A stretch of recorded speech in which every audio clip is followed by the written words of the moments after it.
IDTV మన ఉనికి మన వాణి. ఆవేదన ఆమెది ఆగ్రహంతో జరిగిన నష్టం పార్టీకి.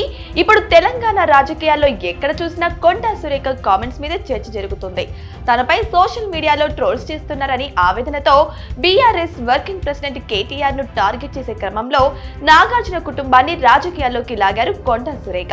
ఆమె కామెంట్స్ ని చూసిన ప్రతిపక్ష పార్టీల నేతలతో పాటు సొంత పార్టీ నేతలు, మిగతా మంత్రులు కూడా షాక్ అయ్యారు. ఆధారాలు లేని ఆరోపణలతో పాటు సెన్సిటివ్ ఇష్యూలో రాజకీయాలకు సంబంధం లేని నాగార్జున కుటుంబాన్ని ఓ మహిళా మంత్రి అయి ఉండి మరో మహిళా నటిని వివాదంలోకి లాగడం పెద్ద కాంట్రవర్సీకి కారణమైంది. మంత్రి కొండా సురేఖ నాగార్జున ఫ్యామిలీ మీద చేసిన ఆరోపణలపై ఎవ్వరూ ఊహించని వ్యతిరేకత వ్యక్తమైంది. సినిమా ఇండస్ట్రీ నుంచి అయితే మూకుమ్మడిగా కొండా సురేఖపై దాడి చేశారు. అంతేకాదు పలు పార్టీలకు చెందిన నేతలు, వివిధ రంగాలకు చెందిన ప్రముఖులు కూడా కొండా సురేఖ వ్యాఖ్యలను తప్పుపట్టారు. కాంగ్రెస్ అధిష్టానం కూడా కొండా సురేఖ వ్యాఖ్యలను అంతర్గతంగా తప్పుపట్టిందని గాంధీ భవన్ వర్గాల సమాచారం. ఈ క్రమంలోనే నాగార్జున కుటుంబంపై ఆమె చేసిన వ్యాఖ్యలను వెనక్కి తీసుకోవాలని పార్టీ అధిష్టానం ఆదేశించడంతో ఎట్టకేలకు తాను చేసిన కామెంట్స్ ను ఉపసంహరించుకుంటున్నట్లు ప్రకటించారు కొండా సురేఖ. అయితే అప్పటికే జరగాల్సిన డ్యామేజ్ జరిగిపోయిందని కాంగ్రెస్ పార్టీ ఆందోళన వ్యక్తం చేస్తుంది.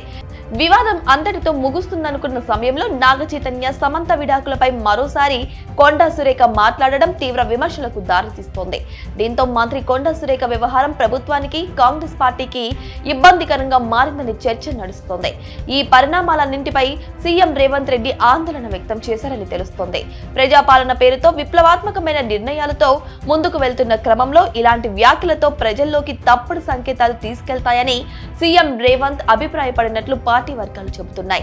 అప్పటికే హైడ్రా, మూసి ప్రక్షాళన అంశాలతో ప్రతిపక్షాలు ఆందోళనలు చేస్తున్న సమయంలో కొండా సురేఖ తొందరపాటు వ్యాఖ్యలు మరో తలనొప్పిని తీసుకొచ్చాయని సీఎం రేవంత్ పార్టీ నేతల దగ్గర వాపోయారని టాక్. అందుకే ఇకపై మంత్రులు, ఎమ్మెల్యేలు, ప్రజా ప్రతినిధులు ప్రత్యర్థి పార్టీలపై మాట్లాడేటప్పుడు నోరు అదుపులో పెట్టుకొని మాట్లాడాలని సీఎం సూచించినట్టు తెలుస్తుంది. లేదంటే ప్రభుత్వానికి, పార్టీకి చెడ్డ పేరు రావడంతో పాటు ప్రజల్లో చులకనైపోతామని హెచ్చరించినట్టు గుసగుసలు వినిపిస్తున్నాయి. ఇప్పటికే బీఆర్ఎస్ విమర్శల దాడితో అధికార కాంగ్రెస్ కాస్త గందరగోళంలో ఉంది. రైతు రుణమాఫీ, మూసి ప్రక్షాళన, రైతు భరోసా ఇలా అంశం ఏదైనా అపోజిషన్ కాంగ్రెస్ ను కార్నర్ చేస్తోంది.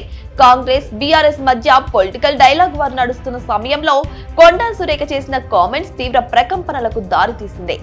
ఇప్పటికే బీఆర్ఎస్ ను తిప్పికొట్టడంలో వెనకబడిపోయామన్న భావనలో ఉన్న కాంగ్రెస్ కొండా సురేఖ కామెంట్స్ తో మరింత తమ గ్రాఫ్ పడిపోతుందని భావిస్తుందట.